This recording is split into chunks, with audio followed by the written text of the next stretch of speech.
the forgotten railways of Durham Region. My name is Sue. I work at the Whitby Public Library, and I'm going to be your facilitator this evening. We will be recording the program and posting it on our YouTube channel, the Whitby Library's YouTube channel. I'm going to hand it over to Daniel. Welcome, Daniel. Welcome. Thank you, Susanna. Welcome, everyone. I'm just going to open the show here, get it switched over. So I'm sharing my screen, so you're seeing what's on here. Get the show queued up. So if there is any technical difficulties, let Suzanne know, and she can step in and let me know about that if there's audio or issues or you can't see. But thank you. So my name is Daniel Allen. I'm actually a music therapist. I'm not a professional historian. My main work's in music and music therapy, but my biggest passion outside of music is railway history. Specifically, what I like to focus on is trying to locate old infrastructure or past routes in the current day. A railway, whether it's existing right now or has been long abandoned, did exist at some point. It had a route, it had rails, it had bridges, it had stations. And especially the older railways that were abandoned before preservation efforts came in can be really hard to find because often the area gets lost to the elements, it gets paid over by development.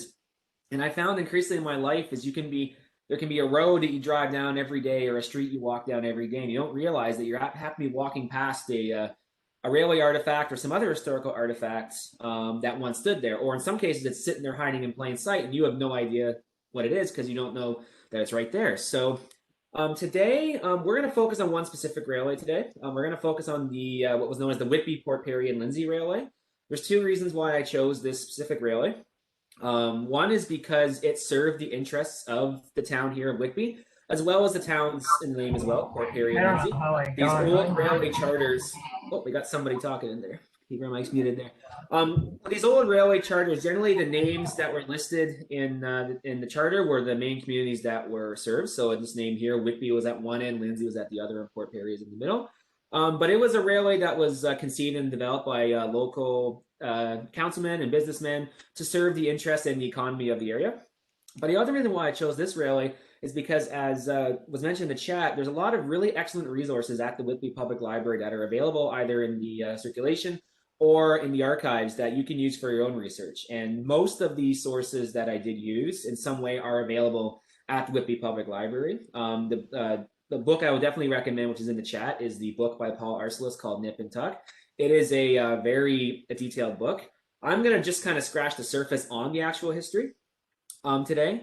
I'm going to focus a lot on locating the scenes in present time, and I'm going to do that by showing my own photos of these locations, but also going over to Google Maps and on satellite imagery so I can show you how you can find the route yourself, and you can follow along from the comfort and safety of your own home. So I'm going to spend about 10 minutes on the history, but for a more detailed dive into that kind of information, I would definitely recommend the book by Paul Arselis. He does an amazing job over 130 some odd pages to break down painstakingly the detail of this railway. So we're going to get started here. We're going to start off with a quick summary. So we're going to go back in time to the 1850s. Whitby at that time was one of many communities on the North Shore.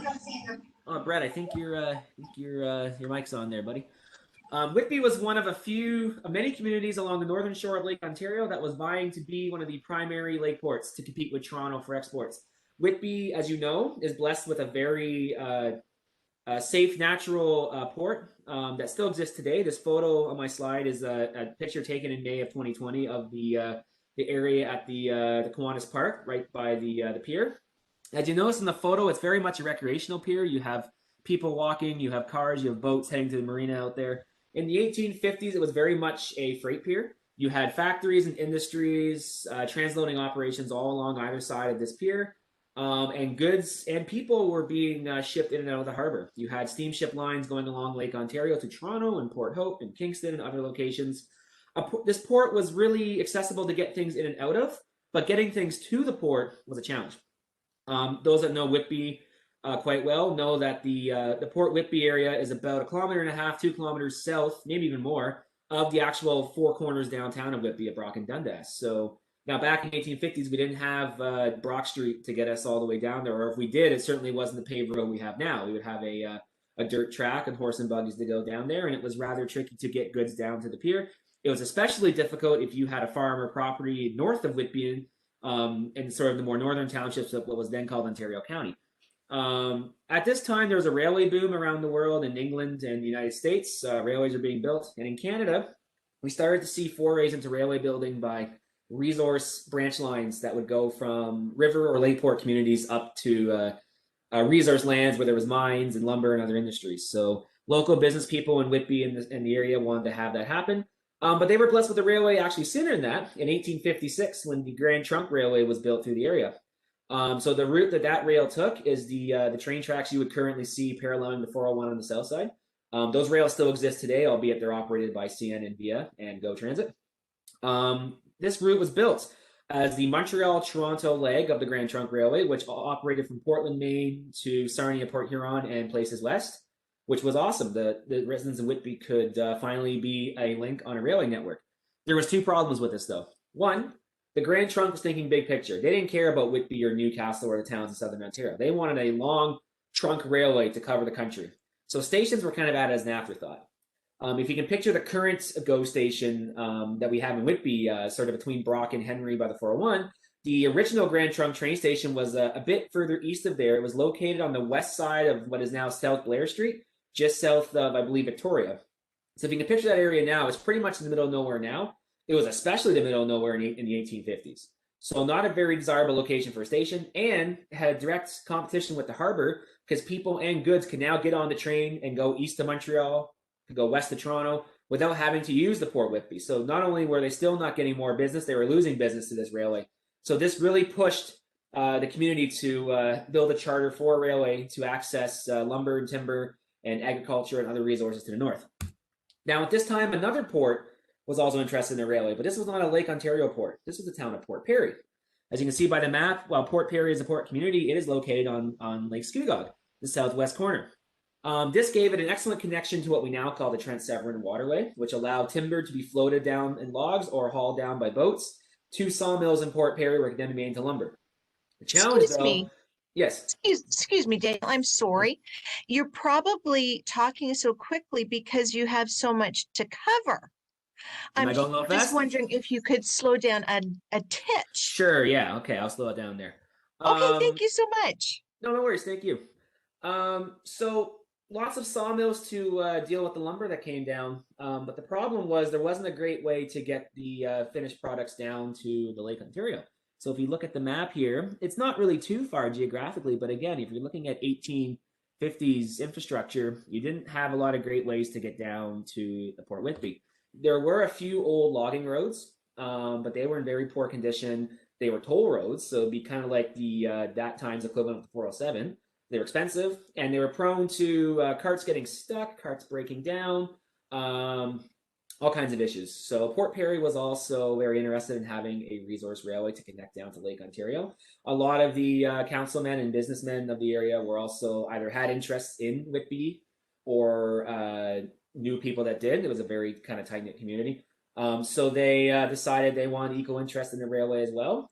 And they decided to combine with Whitby to create the first charter of this railway, which was the Port Whitby and Port Perry Railway. So as early as the 1840s and 50s, the idea of a charter was developed, but it took close to 2 decades or longer for the railway to actually be built. There was many reasons for this. There was a lot of debate as to the route. The three communities of Port Perry, Manchester, and Prince Albert are very close together, although Port Perry has kind of taken Prince Albert over as a separate neighborhood. But they all wanted the railway to go through their areas because back in those days, having a direct railway connection could be a difference between your town flourishing or your town becoming a ghost town. And I believe the quote that was extended by the mayor of Manchester was he hoped that the railway would come through Manchester so that the streets of Prince Albert would have grass growing on it that would be eaten by the goats of the area, because they were very confident that if they got the railway, they would prosper over nearby Prince Albert. Ultimately, Port Perry had the advantage being located on Scugog Lake and having the direct port connection. The board of directors for the Port Perry and Port Whitby Railway were very skilled businessmen. They had no railway knowledge. They didn't know what it took to run a successful railway, and they cut a lot of corners for the sheer desire just to have a railway. There was delays in the process, including sketchy finances, shoddy construction, labor disputes due to not paying laborers and contractors, and again, disagreements over the route. disagreements even for how to get through the hills of the Oak Ridges Moraine. There was no real way to agree on a route that really was only not too long there. For context, two other branch line railways sprung up nearby. That'd be the Port Hope, Lindsay, and Beaverton Railway, plus the Toronto and Nipissing Railway. They were completed and operating for over a decade before the Port Whitby and Port Perry Railway ever got off the ground, which was partly what led to the downfall of the railway we're talking about today. Despite all this conflict and infighting, they were finally able to complete a route to Port Perry in 1871. Immediately, even after having a route, it was still fraught with infrastructure challenges. There is an infamous cut up what's now called High Point, sort of north of Myrtle, where trains were notorious for either getting stuck in the snow, for jumping the tracks due to snow, or for getting stuck in the mud. You might think, how can a train get stuck in the mud? Well, if you don't build a rail bed strong enough underneath it, and the mud in the water compromises it, the train drives over, it just sinks into the mud. So in Arcelist's book, there's a few fascinating pictures of steam engines up to the boiler in mud because the rails just sunk into the ground because it wasn't built. And this plagued the railway for pretty much all of its life. It got better as things went on, but it was never really very well run there. 2 years later, though, in 1873, they decided, hey, we don't have a very big route. We want to expand. And they rechartered themselves as the Whitby Port Perry Extension Railway. And they had desires to build to Georgian Bay and at one point even the Pacific Ocean before they realized, hey, wait a minute. It's kind of expensive to build a railway. It's very expensive to build a railway across a country like Canada with lakes and mountains and rivers, and we can barely get to Port Perry. How are we going to get to Vancouver? So they also realized that to go north, at some point they'd have to cross the Toronto, Nipissing, or the Port Hope, Lindsay, and Beaverton Railway. And back then it was very competitive. Railways did not like having to overly deal or have competition from railways. And there would not be a really direct or inexpensive route to go there. So to save face, they decided to make Lindsay the target because at Lindsay, they could interchange with other railways, but also access some of the timber traffic that was going down to Port Perry by boat. And as the railway network grew, it allowed them to have a reach as far north as Fenelon Falls and Haliburton and other areas like that through these connections with railways. So they completed the extension to Lindsay, and once they reached Lindsay, they became the Whitby, Port Perry, and Lindsay Railway, which we are referring to it now here today. And for about a decade, they operated as that railway. But the challenges, though, was many of these small charters, money was always tough. It was really hard to have business. They didn't have a lot of ridership. When you have railways going through what were then, even still today in some cases, very rural areas, it can be really hard to generate revenue. Enter the Midland Railway. The Midland Railway in the early 1800s bought up a lot of the branch line railways in southern Ontario and made a massive network from Lindsay and Peterborough and beyond. This was great for the Whitby, Port Perry, Lindsay Railway. It allowed them to have an influx of cash, have a more operated railway take control, and have more business. Downside was the Midland Railway found themselves having a lot of duplicate routes going north and south down towards Lake Ontario. And what they wanted was a more direct route, kind of going Peterborough, Lindsay to Toronto, to have like a secondary main line to compete with the Grand Trunk. They built numerous connections to do so, one of which was between the community of Cresswell and what's now known as Blackwater. So Cresswell was the point where the Whitby, Port Perry, Lindsay Railway began going east to Lindsay. This connection gave the Midland a direct connection with Toronto, and meant it made more sense to route their trains onto this new connection than to route trains down the Whitby, Port Perry, Lindsay Railway to Port Perry. The only communities along the tracks to Port Perry were Port Perry, Seagrave and Sonia, Cresswell, Myrtle, and Brooklyn, which, as we know, even today, most of those, with the exception, even though Port Perry is growing, it's still a pretty small town. All are pretty small communities, not a lot of revenue and ridership. Now, the rails did continue on for many more decades. In fact, during that time, the Midland Railway was bought by the Grand Trunk Railway, and then later bought by Canadian government, or bailed out by Canadian government, and became what's now known as Canadian National Railway, the CNR. But it was never a feasible railway. It only operated sparse mixed trains, which is when you combine a freight train with a passenger train.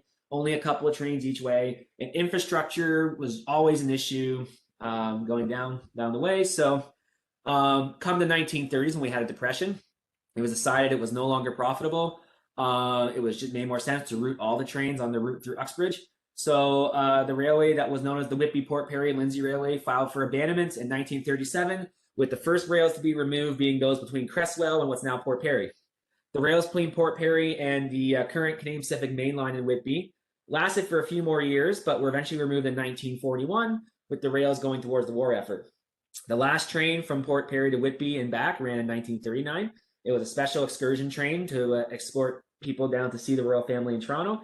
And tragically, ironically, on the last run back to Port Perry, the train derailed and jumped the tracks. Now, it was a minor derailment, nobody was hurt, but a kind of ironically fitting end to a railway plagued with infrastructure and derailments. That the very last run, at the time it had the most modern trains running on it, the train derailed on the way back because the rails weren't very good. So challenges all throughout.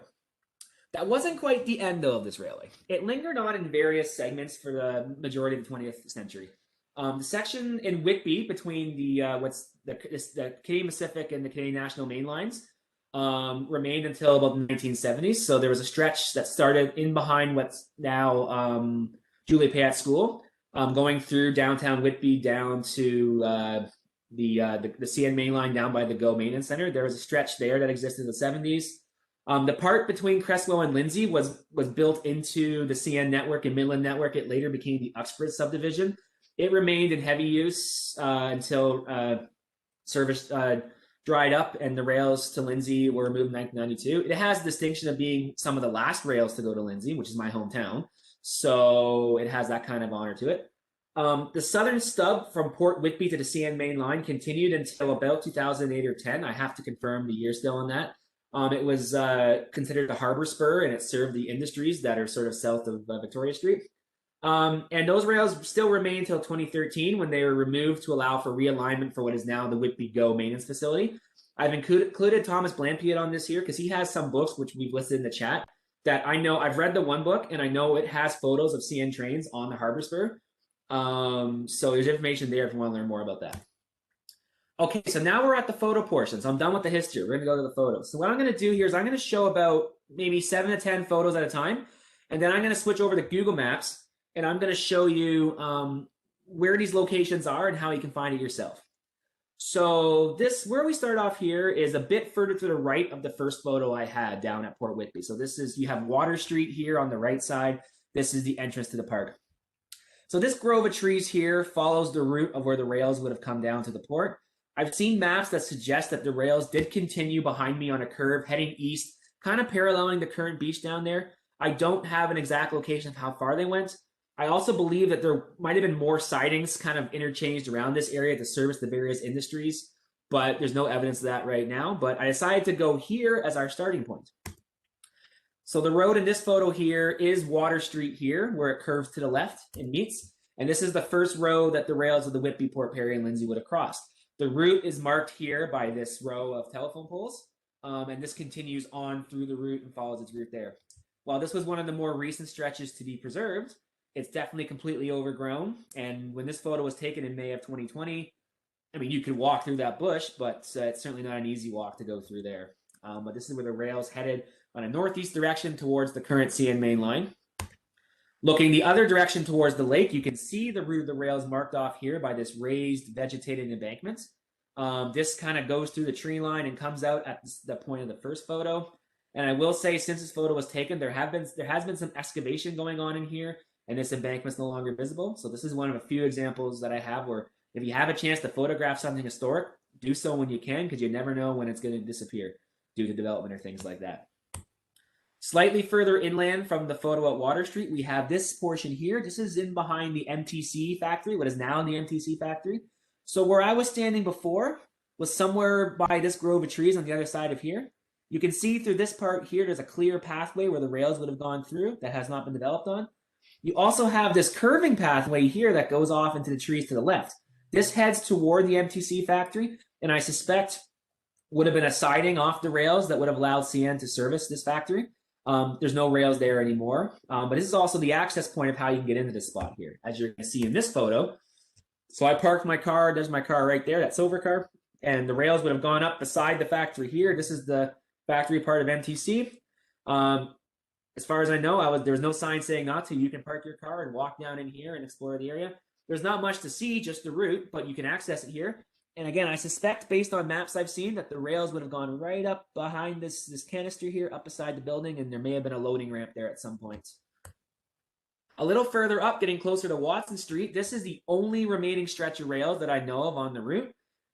This is in the driveway to a nearby factory, and they haven't bothered to take the rails out here for whatever reason. So you have this short little stretch of the flanges of the rails here were across the row, which is really exciting to see rails still in modern time from abandoned railway. But again, sadly, this is the only stretch I can think of that still exists, and it's very, very, very small, as you can see there.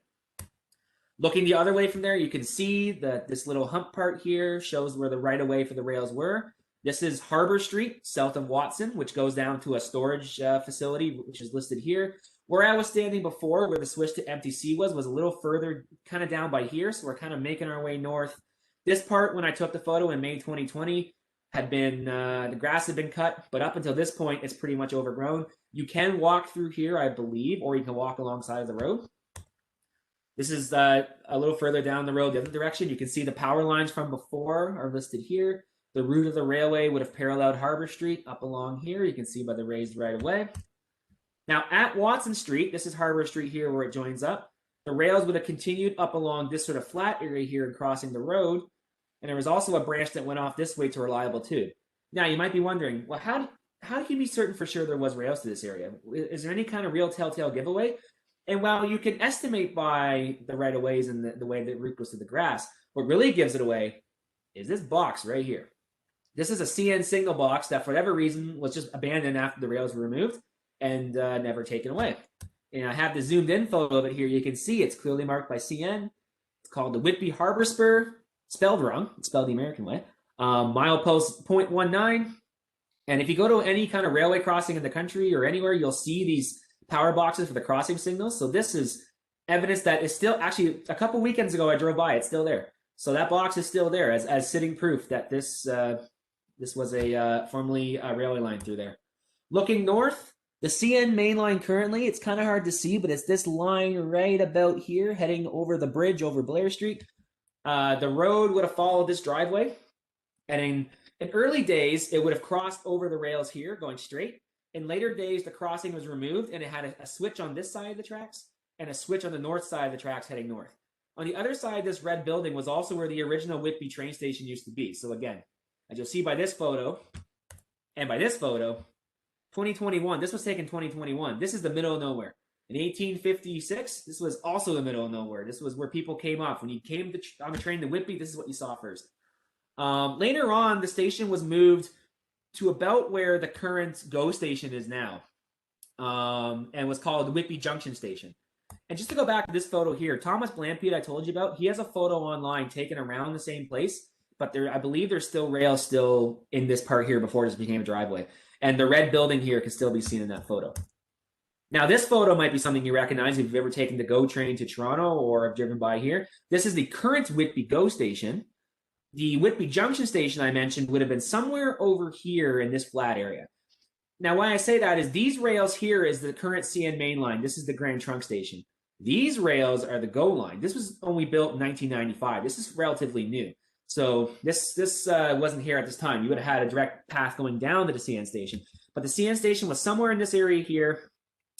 This photo was taken from the western entrance near Henry Street, looking down on here. The original Whitby Go Station and the junction was somewhere past Brock Street, which is this bridge down in the area here. So this location is obviously a little more accessible. Now, the Whitby station is no longer here, but don't worry, it's here. So the Whitby Junction train station still exists. It was moved about a block to the southwest at the present day northwest corner of Henry Street and Victoria, sort of just on the east side of the Iroquois Sports Center.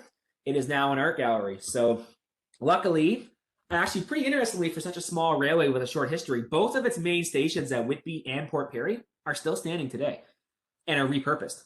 So that's pretty exciting there. I'm going to use this opportunity here to show you the Google Maps images. So I'm going to jump over to Google Maps here. Oops, hang on. I always forget I had to come off the slideshow here. And I'm going to show you where we just were and how you can find this on your own computers. Now, general tip for Google Maps, as I have it here. To make this easier, go to the bottom corner and press satellite. And just give it a second to load here. You'll have a satellite overlay of what you're seeing. This allows you to see this, and it uses a lot less CPU power, than Google Earth does. Now, we started, if I can just zoom in here, hopefully it'll be friendly and be clear. We started right about here at the entrance to the Whitby port. And if I zoom out for those that aren't as familiar with Whitby, you can see, we have this nice natural harbor here. Now, you can see even zoomed out, we got this long kind of green scar of the railway coming through here. Here we have Water Street where the power lines went through. You can see the more clearly and down here, the route where the railway came through. To access MTC by car is this driveway here. But to access the rail line, which you can see through here, not only can you see the route of the railway, but you can also see the curving siding that went into the north end here of MTC. So again, you can park your car here and you can access the rails walking through here. As you follow this route further north, here's the storage unit, Port Whitby storage unit. Here's Harbor Street. And that photo with the route paralleling was taken from around here. So the route would have followed kind of up along this flat green area. Interestingly, you can see the remaining rails from space here. If I zoom in, here's that stretch of rail I told you about. You can still see, visible from satellite. If you keep going further north, here's Watson Street. The signal box is also visible, although not clearly. It's that little square you got down there. There was 2 sidings. In fact, I think you can make it out. Oh, how about this? Here's the discovery I didn't know. Here's another stretch of rail right here I didn't know about, right here. So there's 2 stretches of rails remaining. So I'm still learning as we go here. How about that? That would have gone into what is now the pallet service around here. Would have come in this way. And then the route followed this driveway here. And now, here we have the original Whitby Junction, Whitby site here. The station would have been somewhere in this area here, sort of by Galt and the appropriately named Grand Trunk Street. As you can see by following this route, the rails would have curved along this fence line and joined in with the rails here. What's less visible is how the rails going to north towards Port Perry would have gone up this way, along the edge of Blair Street, crossing Victoria, and heading on that way. We'll go that way in a second there. But then you can follow the current railways here over Victoria to where Whitby Junction station would have stood, which was somewhere in and around this area here. And then from there, just go about a block southwest. And there's the station gallery right here. You can see with the green roof here. Interestingly, the boxcar that was there is still in this satellite image. That boxcar was removed recently and was shipped to a museum in Southern Ontario. So I'm going to go a little further with the satellite before I go back to the photos. Let's get back to the rails here. So just to keep momentum going here. So the rails would have curved to the north. Again, here, Whitby Junction. It's pretty hard to find the exact route, but maps do show it came this way. Now, curiously, I'm still trying to figure out how the rails crossed the 401. I've yet to see a photo of whether it was under an underpass, an overpass, or believe it or not, over a level crossing. It might be hard to believe, but there was as many as 2 level crossings of the 401 in Durham Region where different sidings actually crossed the 401 in a level crossing. Now, back in those days, the 50s and 60s with less traffic, that was possible. In today's world, it's completely inconceivable that that would happen. One of those was in Pickering, and one was in Bowmanville, kind of by the current Bowmanville Road. The route would have gone through this tree line here. It's kind of hard to make out a clear route because of development, but the route would have gone through here, crossed over Consumers, continued over Garden Street, through this neighborhood, which you can't see any trace of right now because of development. But then we get to Burn Street, and that's where I'm going to go back to the photos here. At this point here, we are going to, sorry, wrong button here, show you the infrastructure that was within Uptown Whitby. Now, I'm trying to get to the slides, but I can't because, oh, there we go. There's buttons in the way here. Sorry, hang on. There we go. Okay, back in business. So, back to the photos here. So this is the in behind Canadian Tire, about where the rails would have gone by the 401. The 401 is sort of just out of view here.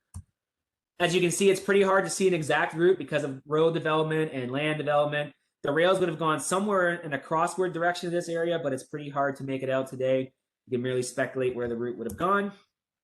This is at Burn Street looking north. You have this tree line here, which marks the route where the rails would have gone up the side of this park, along the left side of this tree line, heading towards what was called Whitby Uptown Station, which was located at the current day Dundas and Hickory, which we're going to get to that site in just a moment. Interestingly, with a lot of these photos, you can look one way and see the route marked clearly. You can turn around 180 degrees, nothing. So, and this is the same photo looking backwards. As you can see, subdivisions have completely obliterated the route. The people in these homes have no idea that their homes once stand on railway land, but that's the way it is there. Getting closer to Dunlap Street, closer to downtown, you kind of have an unimpeded green line going straight up along the route where the rails are. This is south of Dunlop, where you have this lot that has not been developed on, which is marked by a grove of trees, which you can see a little clearly in this other photo from the other side. This tree line, again, marks the route where the rails came up. A little tip for if you're exploring on your own. Tree lines often mark the route of railways because they grew up along right-of-ways. And how you can tell that is trees don't tend to grow in perfectly straight lines. So if you have this long straight line grove of trees, that can often be a marker of what could potentially be a former railway line. So again, south of Dunlop. This is a block north of Dundas or Highway 2. Hickory Street is this road on the left side here. You have, again, this sort of long, skinny lot. In this case, that's been fenced off. That marks the route where the railway would have gone.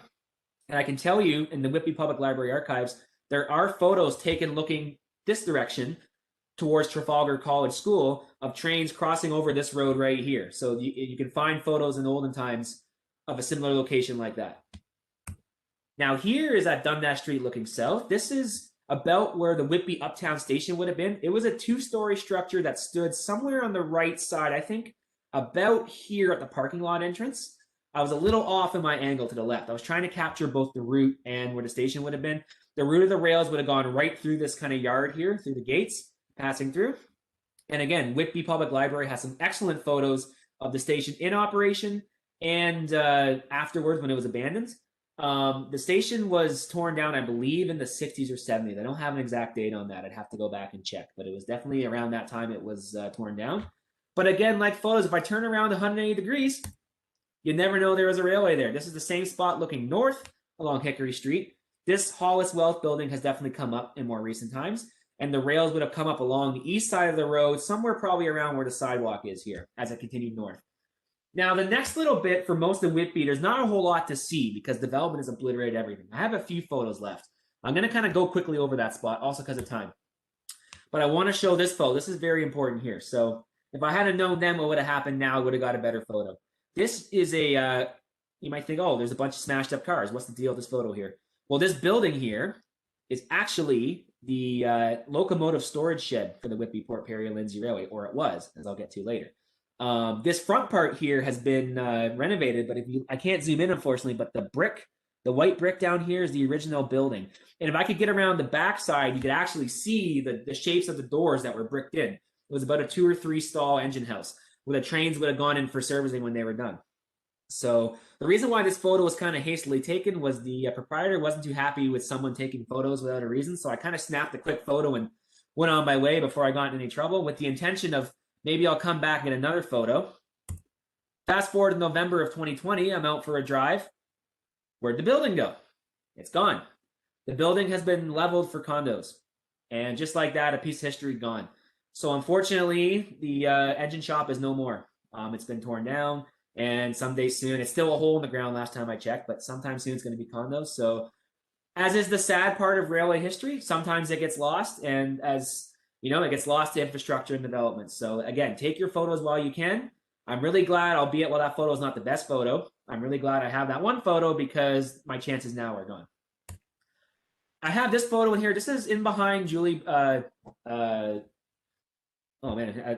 Julie Pay at school, excuse me. Again, I show this to show, in the olden days, a railway line would be coming straight at me right through this neighborhood. You would never know today. You have these lovely cars, lovely garages. The rails came right up through here on its approach with the interchange. And the interesting thing is this is part of the stretch that remained in 1970 as an interchange. So it's only been about 40, 50 years this part of the rails have been gone. But it's completely obliterated. You would never know it was there. Now, not the best photo because it's really hard to legally get at this site here. And one thing I will say, disclaimer, most of these photos have been taken on public access land without trespassing. I don't condone trespassing. You want to be safe and respectful of railway property and people's land here. This is the approximate point where the Whitby, Port Perry, and Lindsay would have crossed the current day Canadian Pacific Belleville sub, which they are the rails that kind of cross through Whitby in a southeast direction. They cross Brock Street, they cross over Highway 2 down by Dairy Queen, those rails there. There used to be a crossing, what's called a diamond, which is when 2 rails cross over, and it was guarded by an interlocking tower, which again, plugging the Whitby Public Library, there's a lot of great photos of olden and modern times of this site taken here. Arcelus has a lot of great things in his book as well. This is as close as you can get from the south side of the area, and again, fencing and vegetation obstructed it. From this point on, there's not much to see. At the current Manning Road, There's a raised portion along the pedestrian path that suggests that might be part of the rails. Maps do seem to suggest that this is the way it went. I'm not sure if it was exactly this way or along where the homes are. The north side of the same road where the footpath continues, again, you can see a raised up area here going into, this is somebody's fence here, that brown thing there. So I believe the rails came up along the edge of the property line and along the edge of the creek embankment. Given the geography, that's the only way it could have gone through, was through the homes out there, because they can't go down to the creek area. And lastly, at Bassette Boulevard, the north end of this path, again, you can kind of see a bit of a mark through and a tree line where the rails might have gone, but again, hard to confirm. And again, same before, you turn around the other direction, it's believed the rails would have gone through this way, but you never know it. It's completely developed by houses here. Okay, so I'm going to go quick here just because of time. I'm going to go quickly to Google Maps here. We left off here at Burn Street. So Burn Street, the rails would have come up along this tree line here by Ontario Court, continuing on over Gilbert. This right here is that flat green area with the trees marked by Dunlop I was showing here. This is the fenced off lot here at Hickory where the rails would have gone up along Hickory. This location right about here is where the train station, the uptown train station would have been on Hickory Street South. Rails continue north along the east side of Hickory to Mary Street, which is here.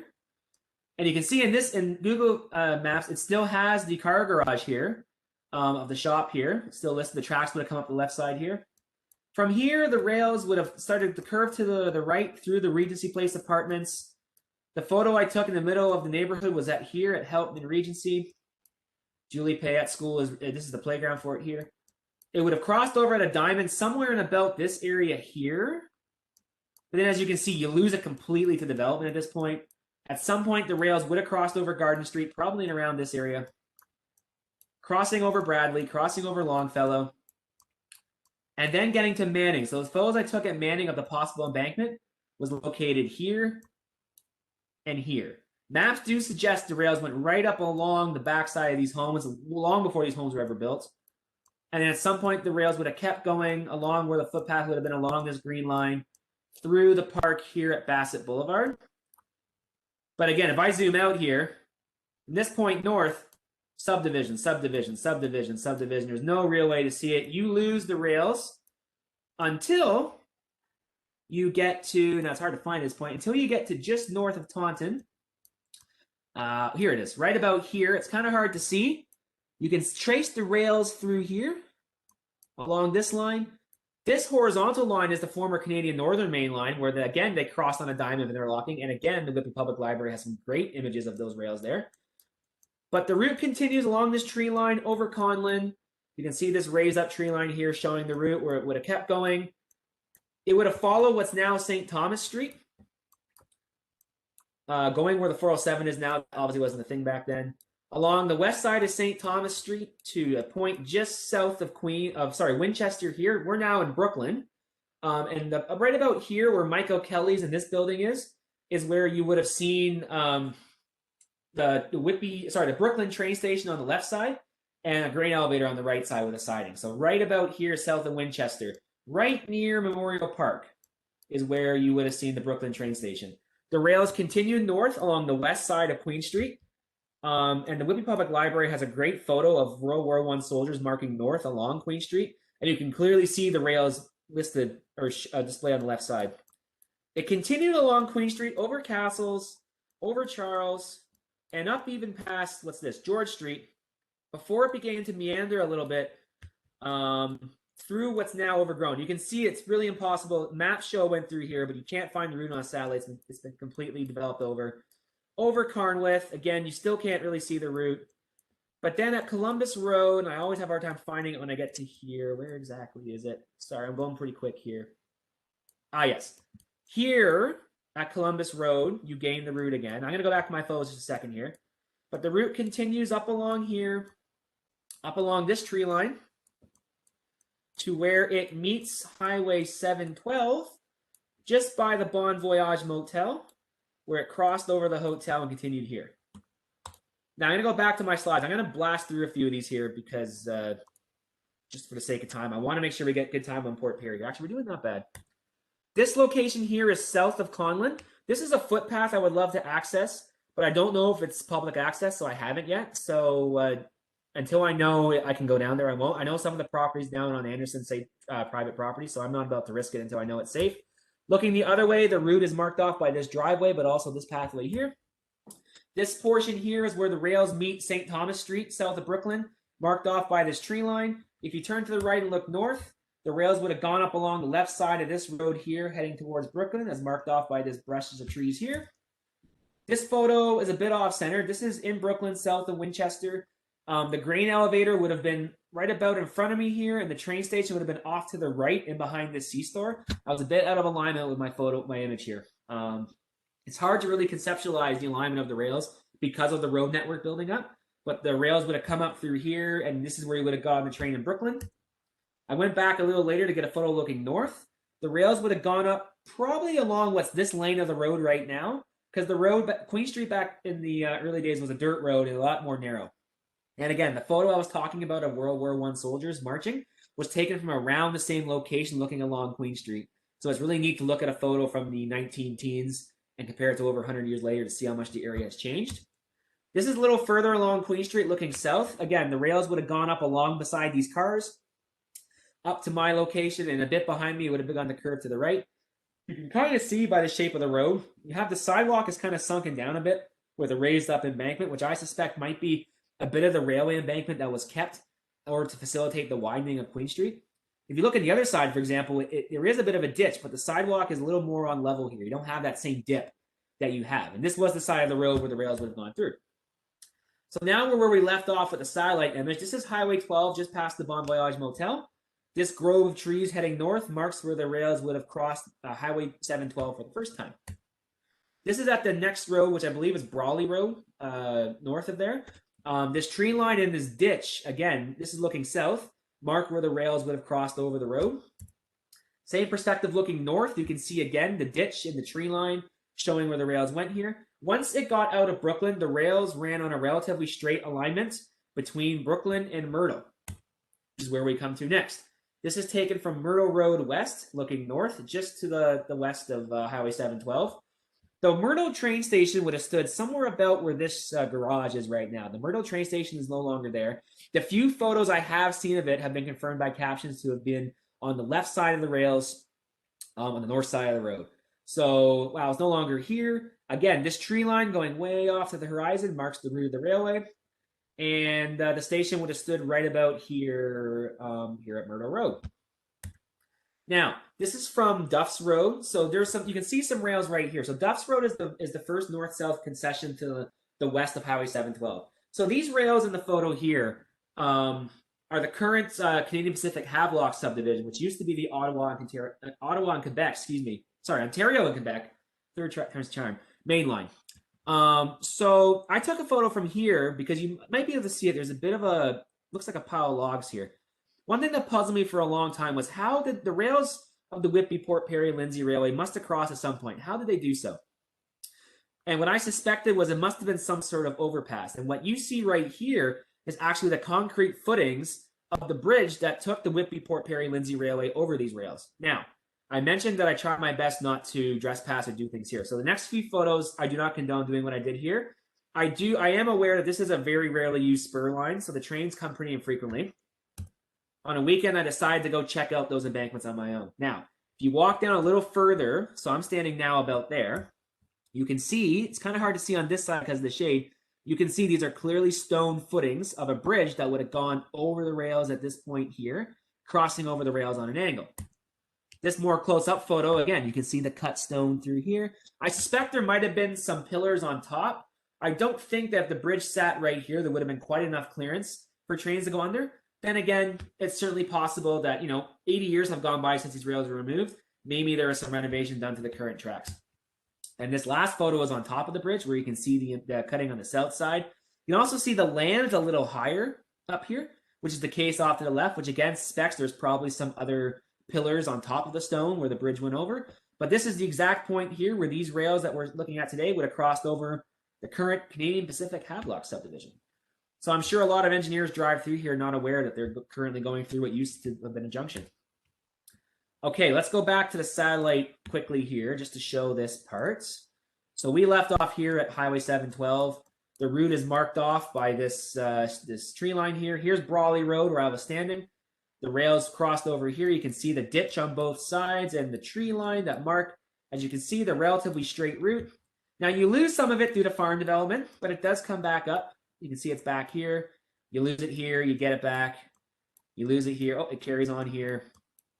Here is Myrtle Road. The community of Myrtle is right here. The train, the city went up, the tracks went up the west side. The station would have been somewhere about where this house and garage is right here. The rails would have gone up this way, station being right about here. Just a small single-story station, I believe, or two-story, not too big. The rails continue going on a straight line. They curve a little bit. Then you kind of lose it here to farm development. But then eventually, if you keep going, oh, here we are. Here's the current rails, Canadian Pacific Rails right here. And they service Myrtle Station, not Myrtle Station, a separate community that's north of there. Right about here where this tree line is shows you can't really pick up, I believe that might be the stone embankment right there. It's kind of hard to make out on satellite. But around here is where the embankments would be. And you can see the route of the rails continue on. Now, it's at this point where it starts to get really hilly because the Oak Ridge is moraine. And it's at this point that the rails, the Whitby and Perry Lindsay Railway would have to start snaking back and forth to make the hills a little less steep in order for it to get up to the top of the hills. Now, again, you kind of lose the route here at Duff's Road, but here at Brant Side Road, you regain it again. As you're going to see in the photo, some of the best preserved right-of-way in the country is in this stretch here along Brant Side Road. It would have gone up along the west side of Brant Side Road, continued on here as seen by this green line path here. The route would continue this way, along here, along a raised embankment, continuing along this line here, through this field until you get to Scugog Line 2, where the rails then began to curve to the east along this line. This part here, this portion was part of the High Point Cut. This is where a lot of the derailments would have happened because of snow filling in the cut. So by a cut, I mean kind of a sunken in area of rail with hills on both sides. The snow would tend to pile in drifts in there and trains would jump the tracks. And in fact, it was in around this area here, I believe, where that final special excursion train derailed around here. The cut would have continued on. The rails would have gone through this way, heading back towards the east here at High Point Road. Right here by the Ocala Winery in this general area would have been the High Point Station, marking the summit. The route continues east, just barely marked off by this tree line here, where it then swings to the northeast and continues on towards Port Perry. So I'm going to show you some of the photos from this part here. Hang on, the window's over my present button. There we go. So we left off here at the corner of Town Line and Bryant Side Road. The trees here mark the route of the right of way. A little further down the road, you can see the raised embankment right here of the rails built into somebody's farm that goes on through here. This is Bryant Side Road looking to the south, back towards Town Line. You can see up along this side here where the embankment is built into the side of the road marked by the trees. And as you continue on down the road, you can see all along here is the raised embankment with the flat top. This is very, very clearly a railway embankment right through here. That's been, again, well preserved. Hasn't been plowed over. It's still there. It's still visible. So this was really exciting to see this in real time, to see it. And this was just taken, as you can see, sitting in the car from the road. So you can very easily see that there. This is looking south from Scugog Line 2. You can see the start of the hills that would have formed the cut. The rails would have come right through here, continuing along the north side, up along this embankment where it began to head to the east. You can't actually access the High Point Cut because it's on private property. It would be somewhere in this, this is taken from Scugog Line 2, a little further east, down in this dip right here. This is about as close as I can get to showing you an area that was so crucial to this railroad because it was such a pain in the neck because of all the derailments that came up from it. This is taken from Smith Side Road, looking towards where the High Point Station would have been, somewhere around this structure here. You can't trace out the route of the railway today. It's been completely plowed over. But I can tell you at Ocala Winery, there is some railway artifacts in the winery that the owners have, including a timetable from when it was known as the Port Perry subdivision while under operation from the Canadian National. If you follow the east side of Smith Side Road, you can see the route here marked off by this tree line and ditch. And if I zoom in a little bit, you can see where the rails come and they curve and head off to Port Perry. Now, lastly here, this is where the rails again crossed Highway 712. And it was around this area on the right where the Manchester train station and grain elevator was located. So Manchester did get a train station, but it didn't get its wish to have the railway going right through it. Because if you know from driving Highway 12, we're about 2 or 3 kilometers south of Manchester, completely in the middle of nowhere. So while they were given a train station, it was not a very great location, not a useful location. It was just easier to relocate to Port Perry. And that's partly why Port Perry is an established town, and Manchester is currently a highway crossroads on 12 and 7A. And quickly here, this is one of the few spots of Prince Albert where you can see the route of the railway. You can see I purposely filmed it here because you got welcome to Prince Albert. The rails would have come up along the side of this home here, continued along through this grassy area here, heading towards Port Perry. Now, I'm going to very quickly show the next. There's not a whole lot to see. Most of this has been plowed over due to farming, but the route can just kind of be made out through the dirt through here, continuing as a bit of a line. You can kind of see it if you go to Skilgog Line 3, you can kind of see the route, but it's very hard to make out. The route would have kept going, crossed Highway 7 here. Then you lose the route at this point. I got to zoom out to find it again. But you pick it up again here by following this line. Through here, crossing Skugog Line 4 on a pretty steep angle. This tree line marks the route where it would have kept going through this field, along this line. And then here at Old Simcoe Road is where I was standing with the Prince Albert sign. The Prince Albert sign is right about here, I believe. The rails would have kept going along here, curved along this line here, heading in towards Port Perry. You can see the route's actually very clearly marked here, but you can't really get at it from the public. It's on farmland here. Continuing in along this tree line, and then once you get to King Street and further beyond into Port Perry, the route pretty much you can't find it anymore. You lose the route. Now we're at Simcoe Street. Now we got development here. It's pretty hard to find the route here. It would have gone through this subdivision, and it would have come out right around here at what's now Palmer Park and the baseball diamonds here. So right now, Port Perry, it's all recreational, kind of like Port Whitby. You have tennis club, you got baseball diamonds, you got public park, you got a beach, things like that, all built up here. Back in the day, this would have all been sawmills and industries and things like that along Water Street here. But there's a lot of hidden treasure troves of stuff here in Port Whitby, as I'm going to show. In Port Perry, as I'm going to show you here. So this is taken from the ball diamond, as you can see. This would have been a sawmill. Now it's a baseball diamond. It certainly changed a lot in 100 years. This unassuming building right here is the Port Perry train station, still standing today on Water Street. It was dragged up from the rail yard, turned 90 degrees, and now serves as a business at 166 Water Street. So this is still visible today, and if you drive down, you can see it still standing, albeit very heavily renovated. But again, this two-story design of the station is still there. And if you look at Paul Arselis's book, there's a photo of the station, and look at this, you can see the overall shape, and now it's still there.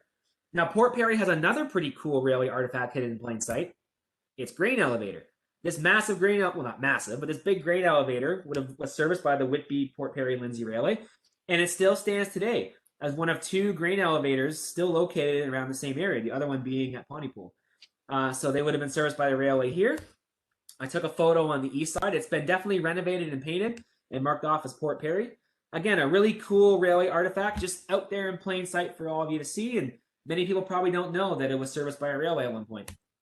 Going further north, you have the pedestrian footpath at the end of Old Railroad Lane, which follows the route of the Whitby, Port Perry, Lindsay Railway as a walking trail. You can see it going right up here. This is looking the other way down what's Old Railway Lane by the Port Perry boat launch. The rails would have gone right down to the road here. It wasn't a road back then, but it is now. This is the north end of the footpath where it meets Simcoe Street, where again, you can see the route of the railway going straight down here, and even the power lines that would have gone beside it. The other side of Simcoe Street, the rails get lost to vegetation, which is pretty much the case throughout Port Perry. This is at Reach Street looking south. The rails would have come up along the east side of this road and crossed over Reach Street or County Road 8. On the north side, the route is marked off by a ditch and tree line, but otherwise it's pretty hard here to trace. There's a few other areas where it picks up in Port Perry, but the last one I want to show you is just north of Port Perry and Old Simcoe Road. If you blink, you'd miss it if you were driving by. There's a bit of a tree-laden tunnel going through here, which in the wintertime is a snowmobile trail. But what it is a former part of the Whitby, Port Perry, Lindsay Railway that went through north of Port Perry. This snowmobile trail follows where the route is right now. Now, this is part of the stretch that was abandoned in 1937. So it was some of the oldest rails to be abandoned. So as such, it's some of the most overgrown. And most of the part from this part to Cresswell can't really be accessed by foot. It's hard to see by road, and it's even hard to see by satellite. But this part here, just north of Port Perry and Old Simcoe Road, can be seen and accessed by as marked off by this gate here. This is looking the other way. The route continues that way too. Unfortunately, it appears to only be accessed by snowmobiles, and it doesn't seem to be open to the public to walk on. Interestingly, is this piece of wood I found on the ground, possibly maybe an old railway tie. I can't confirm that, but I know I tripped over it trying to take the photo, and I thought it was kind of intriguing, so I threw it in there. Possibly a railway tie. It is located right on the snowmobile trail, which used to be a railway line, so it's certainly possible. This is kind of an enhanced view. You can see the path, the right of way as it goes through here as a straight line trail. Basically, most of my photos are done here. I don't have a whole lot of photos from Port Perry to Cresswell because most look just like this. A bunch of bush with no clear way to mark off a route. So it's kind of hard to really pinpoint locations. Some spots have been built into driveways, others haven't. Looking the other way, a lot of the same thing. The rails would have come straight through here, but it's pretty hard, especially in the summertime when I took this photo to see that. But I'll show you on the satellite how you can find that. And then we have here, this is in the community of Cresswell at Station Street in Cresswell. This tree line here follows Station Road, which follows the remaining old section of the Whitby Port Perry Lindsay Railway to where it curved east to Lindsay and where it joined up with what later became the Uxbridge subdivision. This is looking south towards Port Perry. The rails would have gone through this gate here, heading down towards Port Perry. This is where the abandonment started. This northern portion was kept until the 40s as a siding to service Cresswell. This point was where the abandonment started, and from this point south was where the rails were first abandoned in 1987. Okay, I'm going to go quick. We're at 8 o'clock. I have just a few photos and a couple more things to show on the satellite here. We're almost done here. I'm going to go quite quick through here. We left off in Port Perry. I can pretty much coast through this because there's not a whole lot to see. The rails would have gone up Old Railway Lane. You can see the route is marked off by this trail. Crossing Simcoe Street, you can see the route marked off through here. Along Bigelow, aptly named because Joseph Bigelow was a major proprietor for the railway. The route is marked off here from Reach Street, the grove of trees. It goes up along this route here, crossing Edinburgh, crossing Circle, crossing over Old Simcoe Street here. You kind of lose the route here at the soccer fields. Now I'm trying to find it. It picks up here at Scugog Line 8 by this tree line, marked off by here. The route then swings to the northeast, where it meets Old Simcoe Road. This is where the snowmobile trail starts up around here in this area. Continues as a line. As you can see, there is a line that you can see, but it's pretty hard to trace. But it goes up through here, curving to the north. Continuing on, meeting, this is where I took my next photo at the 12 Scugog line here. The line continues onward. Here it would have crossed the Nonquan River. I would love to go down here by canoe someday. It's inaccessible by foot right now, but this is where there would have been a bridge over the Nonquan River. The route continues on as this line, crossing St. Field Road, where it swings again to the northeast, back to the north along this line here, cross Brock Concession. Again, it's just a lot of just general points where it meets. It's easy to see by satellite. It's kind of tricky to see by road at this point here. It tends just to appear. Now, some places like here, driveways have built up into it, so it makes it a little easier to find. Then the route continues on along this line. Here it meets County Road 13, where it swings back, towards Simcoe Street along this line. Crossing Simcoe Street, I did take a photo here. It's pretty impossible in the summer to see the exact point. It's completely overgrown by trees. But it keeps going, over Royal Oak, down this tree line here, up here, following this way. It keeps going straight north here along this tree line at Salem Road. And then eventually, I think we're almost at Cresswell. Yep, here's the route here. Again, pretty clearly marked. It goes up. It keeps going. Here we are. So here at Cresswell, this is Cresswell here, is where the last couple photos were taken. The route of the Whitby Port Perry Lindsay Railway, now the image is kind of blurry here, but it would have gone on the east side of Station Road, continued on along here, and then it would have continued on east this way. But this is the point here where the Midland Railway built one of their connections west to Blackwater. So later on, these rails remained as the direct Lindsay to Toronto route. This part here was abandoned. This became known as Manila Junction, and it had a turntable and a station and everything. I'm going to very quickly show you my last few photos here. This is the approximate location of Manila Junction. Now you can see here, this trail is a lot clearly marked than the rest. This demonstrates how much longer these rails were present, how much more recently they lasted before they were abandoned. This is part of the Trans-Canada Trail too, so it's been groomed and marked off as a trail here. The switch where the Whitby, Port Perry, Lindsay would have later joined on was somewhere around here. This route here is actually part of the original Whitby, Port Perry, Lindsay Railway, but as it was incorporated into Midland, it later became part of a different rail here, so you would have had a different junction. This is taken that the only significant station along this stretch was the Mariposa station. This here is Eldon Road going between Oakwood and Little Britain. This is a bit older photo. This is taken in 2016 for a different project I did. You would have had some feed mills of Hog and Little. You would have had the freight shed and the station on this side of the photo. I believe the station was on this side and the freight shed was on the other side. I might have that backwards. Both are gone, unfortunately. This is an example of one of the typical crossings. This is at Monarch Road, I believe. And again, as you can see here, very clearly marked. There's no dispute. There used to be a path here. This lasted up until 1992. This was in use a lot later and abandoned a lot sooner.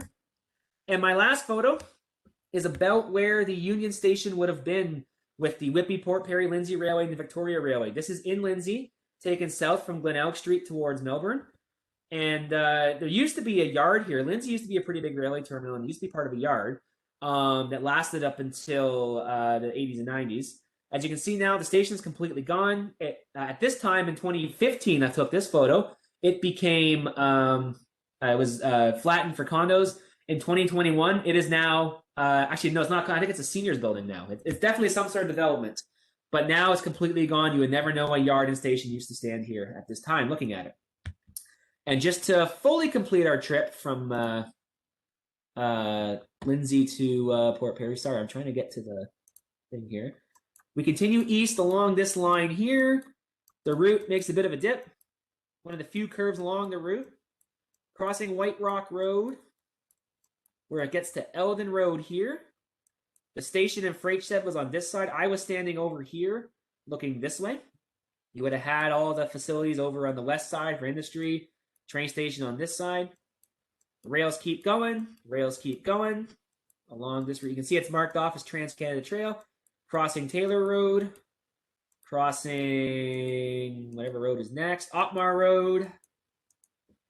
A little further here. Elm Tree Road. Almost in Lindsay. Monarch Road. My last photo before the station was taken right about here, looking over that way. It then meets Highway 7 under a bridge. Oh, there it is right here. Continues on. And now here you can see we're starting to get development here. We enter Lindsay. The rails came up, crossing Angeline Street by the Lindsay Rec Complex. You lose the route here to development, but then it crosses at Albert Street. Quick side note, this concrete area here is the Lindsay engine shed. You can still see it from satellite, and I believe you can still see from the ground. You can see the engine pits there. But then the rails would have curved up this way, and the end of the line, as you will, was right in this area here that's under development. Between Glenelg and Melbourne Street, you had a Union Station right about here. Southwest of downtown. Now, it's like many railway things in Lindsay, it's completely gone. So that takes us to, as I said, the end of the line here. Maybe what I'll do is, are there any, I haven't been watching the chat. I've been trying to blast through this presentation in a timely manner and stuff like that. Does anyone have, maybe I'll come off a screen share. Does anyone have any questions of anything I've talked about so far?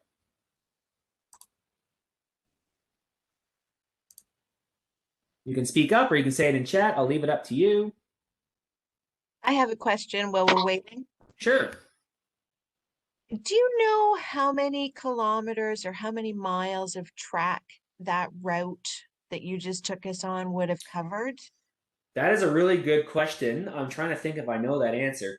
I believe all said it now with railways. It was things are marked in miles usually. They go with imperial with that, so it would have been marked in miles. I believe it was somewhere around uh 50 to 60 miles. I think. I'm just trying to think. I think it was about 22 from Port Perry to Port Whitby.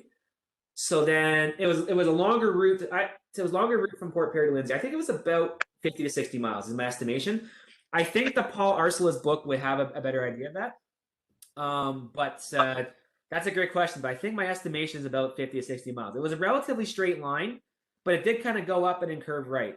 So that's a great question, though. Thank you for asking that. Oh, here's a question from Kate W. So nip and tuck, who named it that? That's actually a really great question. So the nip and tuck was the informal name of the Whitby, Port Perry, and Lindsay Railway. And it was a name given by the locals who rode it. And the reason was because of the hills. It was basically a straight uphill from Port Whitby to Port Perry.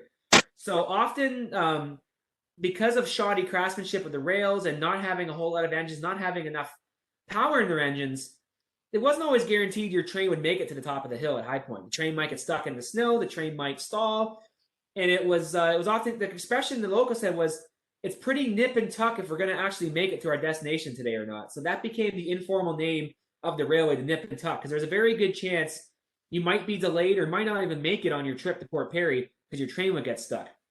Now going the other way, it was nip and tuck whether you might stop in time before driving into Lake Ontario, because again, it's all uphill to Port Perry. It's all downhill to Port Whitby. And because of the underpowered engines and the overloaded freight trains, often they would just put on their brakes and hope for the best that they would stop in time before they got there. And there's often genuine concern that the train might end up in the lake if they didn't stop in time. So that's kind of a friendly acknowledgement to the sort of the crude nature of the railway and the various infrastructure problems that plagued it throughout its time.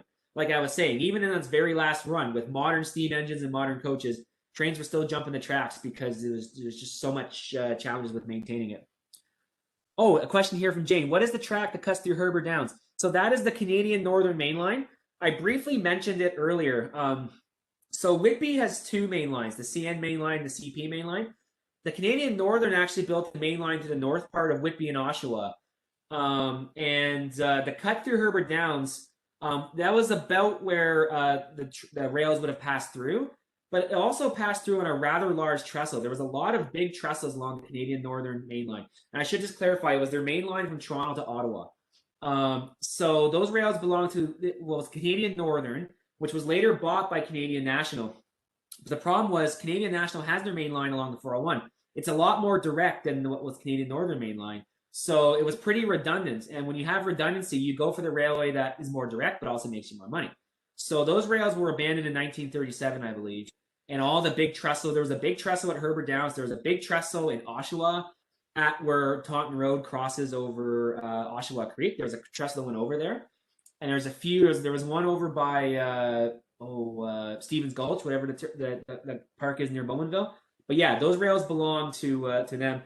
And the Whitby, Port Perry, and Lindsay did cross over through a level diamond crossing between Whitby and Brooklyn. I don't believe there was any direct interchange. And if I could find out if that path by Conlin was accessible, I would love to go there because that would allow you to walk down all the way to the diamond. I would love to get in there and get photos someday. But again, I don't know if the land is public access and I don't want to be caught trespassing. So that's another great question. Thank you so much for asking that. Daniel, we had one. How did you get interested in this subject? That's a good question. So with trains in general, as I mentioned, I grew up in Lindsay, a town that used to be a major railway junction, but now is not. It was sort of a lot of branch lines and main lines were built through to access resources. And then over time, with changes to economy and infrastructure, they one by one through the 20th century got abandoned. So I always thought trains were cool as a kid. It's kind of a hobby that's never really left me. But the history side of it was through reading books. I learned that my hometown was this major railway junction, and I thought it was really interesting because I knew from like going on bike rides and for hikes with my family that, you know, this path used to be a railway track. Oh, that's kind of neat. But to see photos of trains going through my town on areas that are now parks or now subdivisions, I was kind of like, wow, that's really neat. And it was kind of like almost from this sort of sad, oh, I really wish I could see these trains here. So that's when I kind of got into like the history of trains and started to do more photography. But then at one point it kind of hit me. the photos in my train books, they're real places. Like somebody went there, and it became this sort of desire. If they could find that spot, how can I find that spot? So I started to sort of, okay, I'm going to try to locate based on maps and books and photos these locations in real time. And it led to me creating projects, what I call then and now projects, where I would take a photo someone had taken in the 70s, try to find the exact same location now, and get a photo in the same direction and have it side by side. And it was really neat because in some cases it looked exactly the same, just no train tracks. Some cases you would never know if you didn't have the then photo what it was. So that's where the kind of history side came. Like generally just the general history was something I was into, but kind of the finding pictures in the now kind of came from that realization that every train photo is somewhere. Any historical photo of a building, of a train, is a current spot now. And it's neat to kind of go to that location and just see how much it's changed, and how much it's grown, and really just marvel at how much things have developed over a period of time. So that's kind of where the hobby came in, and it's shifted now. Now that I live in Durham Region, I've focused on kind of areas here. I've done similar presentations on the Oshawa Railway. I'm actually working on one now for another organization. I've done the Canadian Northern Mainline as well. I've talked about that. And I've also done a general presentation on Durham Region as a whole. There's a lot of stuff. It's really hard to fit it in to a hour and a half presentation. So yeah. Just looking here. The old trestles. Thank you for the kind words and praise. I appreciate that. Kate W. On the west side of Whitby, on the north side of Dundas, where Halls Road. What was that one? Okay. West side of Whitby, north side of Dundas. I might have an idea. I think what I'll do is let's have a look and see. Halls Road. Whoops, except I'm in Lindsay still. I want to be in Whitby. Let's have a look here. So what I'll do here, let me we'll do some live action sleuthing here. We can show you how I might figure this out. Okay. Share my screen. Chrome or whatever. Okay, Halls Road. I'll see if I can find. There's a few possible options. It might be the Toronto and Eastern Railway. It might be a current railway. I'll just have a look in a second. I can't get at my Google Maps here. Why won't that go over there? Hang on. Oh, there it goes. Okay. Halls Road. Oh, okay. So this was also the Canadian Northern. So I'm going to show you this here. So this stretch here from Lake Ridge over to Halls Road, continuing by this line here, was the Canadian Northern Mainline. It goes through what is now Highway 412, continues up this way, and this one's kind of hard to see here. And then it swings through here. This part here, this is Herbert down. So then here it curves to the southeast through Herbert down. And if I can, I think it's here. You can see some of the footings. It's kind of pixelated. You can see the footing here. One of the footings here's the example here of the trestle that went through Herbert Downs. And it went through the lake here. It then continued here along this broken line here. Canadian Northern Main Line would have continued down to here to Brock Street. So here at Brock Street, I'm going to show you one more cool thing here. There's actually a pillar you can see from Highway 12. So if you go to Street View here, and you look to the west, right here on this driveway, that's a bridge pillar from the Canadian Northern Main Line that you can see as you drive down Brock Street. How I found it was I was driving, I looked right, and I went, hey, that's a bridge pillar. What's that doing there? And I looked up and found it there. So what you're asking about, Kate, is the Canadian Northern Main Line. It basically continued in an eastern direction through Oshawa. I could go further, but I don't have time there today. But what you're asking, that would be the Canadian Northern Main Line, later owned by Canadian National Railway. I'm trying to get, I'm shared screen.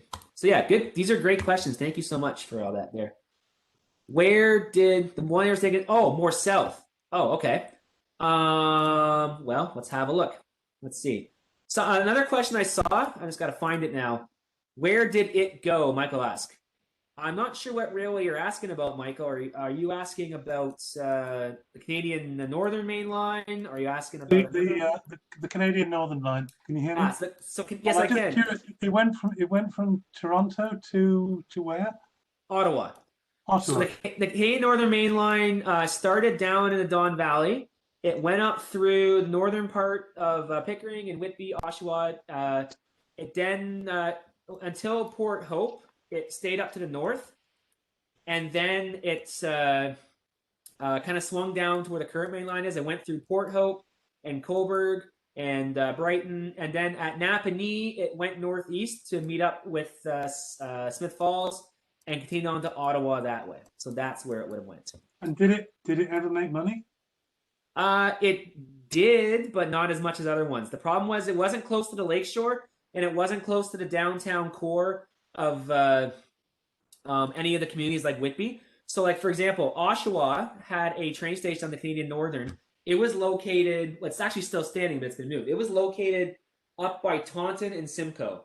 So picture where downtown Oshawa is and picture where that is. It's pretty far away. So people that live in and around downtown will just get on the CN or CP trains and go to the same locations that the Canadian Northern went. So it wasn't profitable. And when CN bought Canadian Northern and bought that, it had two duplicate main lines. It had a little bit of use for freight revenue, but not a whole lot. Also had a lot of expensive big trestles to maintain. So it was pulled in 1937 because it wasn't worth having a duplicate. Those communities that it serviced could just be serviced by its main line, and the railway wanted to consolidate. Now, Kate was asking about down south by Dundas.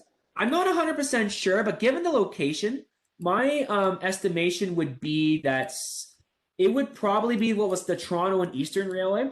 The Toronto and Eastern Railway was an interurban line that was intended to go from Toronto to Bowmanville. It was only ever really fully used from Whitby to Bowmanville, but it was graded west of Whitby. And in fact, the Whitby Public Library does have photos of a train along its existence, down in that area, kind of in the west end of Whitby, north of Dundas Street. The Toronto Eastern Railway was supposed to be like an interurban street railway. Didn't really get off the ground, and eventually became incorporated into the Oshawa Railway Company, which was Oshawa Street Railway. So there isn't a whole lot remaining of that railway, but what does remain is pretty interesting. If you go to Oshawa, so what Kate was saying, that there are some areas. I'm starting to research this right now on my own, but I'm still kind of new to the topic, so that might be a presentation for another day. But I do know from other work I've done, if you go to Oshawa, east of downtown, along I want to say Bond, whichever one-way street is the western one. I don't really know Oshawa as well as Whitby. There's a part where the road kind of jogs over, and there's this very long, skinny hydro corridor, which follows the route of the Toronto and Eastern Railway. In fact, I can just show you. I can tell you my words, or I can just show you here. And then there's also where I live. I live right near the CP main line. To my suspicion, believe that there is an archway under the CP main line that my place looks onto. I haven't quite confirmed that yet. That's part of my research right now. But I'll show you what I'm talking about with the Toronto Eastern Railway. So if you go to Bond Street, so here east of Ritson Road, the road makes a bit of a jog up, and you have this long, starting here, this long corridor that goes through here, goes through here, goes through here, and carries on here. That's believed to be one of the few remaining routes of the Toronto and Eastern Railway. And if you were to go to Street View, like I'm about to right now, let's go to Central Park Road here. If you go to Street View and you look at it from where you would see if you were standing. So if I go a little further up here, homes, all kinds of homes, until you get here. Well, just random lot here. You know, there's usually a reason for that. The rails would have come up through here, and that's looking the other way as well. So that's another kind of hidden railway artifact you have here. Otherwise, there's not much left of Toronto and Eastern, and because it was built into the street network, when the rails, were removed, the road was just paved over it. So you've lost a lot of it there. So it's kind of hard to trace that. These are great questions. I'm really excited people are showing an interest and have these questions. Thank you for doing that. Is there any other questions people have about the Whitby, Port Perry, Lindsay Railway, or anything to do with Durham Region Railways? See if I missed anybody in the chat. I think I got everyone here. Jane was just saying oh, sorry. Who was? No, I'm sorry, Daniel and Sue. I was just going to say you're getting a lot of thank yous. I just noticed here too, it was Jane, likes to see old trestles. There's a lot of really great photos of the old trestles in the Whitby Public Archives. And there's also, I've been doing some work on an Oshawa presentation for when I'm doing end of the month. And there's the Robert McLaughlin Gallery, specifically the Thomas Buckley collection. He has a lot of really great photos of some of the trestles. It's more in the Oshawa area, but there's some great photos there. any of the public libraries in the region, I would say go to their archives. You can find images of some of the big trestles, but if you want to see Whitby specific, the Whitby archives has a lot of great photos of trestles, of interlocking towers, of stations. I don't have a lot of old photos because of copyright. I can't really share those, especially because I'm doing these presentations for gain. I can't share the photos there, only ones that are public domain. So I try to avoid having that, but what I would do for you, if you want to see those photos, is steer you towards those sources and do that as well. And like I was saying, if you can find that Paul Arcelus book, it is an amazing resource. And the Blampied books as well are good for more modern pick. It's more photo books he has than history, but his Stand Clear of the Doors is definitely a history book, and his Rails the GTA Volume 1 is a photo collection of stuff. And it's kind of neat too, just seeing like how much the Oshawa and Whitby stations have changed. There's even a lot of change even from the early 2000s, so it's a pretty cool source if you can find it. But yeah, any other questions before we finish for today? Okay, well, thank you very much for coming out today and listening to my presentation. I really love to speak about railways. Like I said, I'm a music therapist and music guy, so that's my main kind of job. But it's been I feel really privileged to have the opportunity to have these conversations and share this history that's so close to me. And I'm really glad you enjoyed it, and hope you learned something today. And what I would encourage you, I'm not necessarily condoning people going out in a pandemic. That's why I'm doing these presentations. But I would say if you are out and about, take a look around you. You never know what you might see.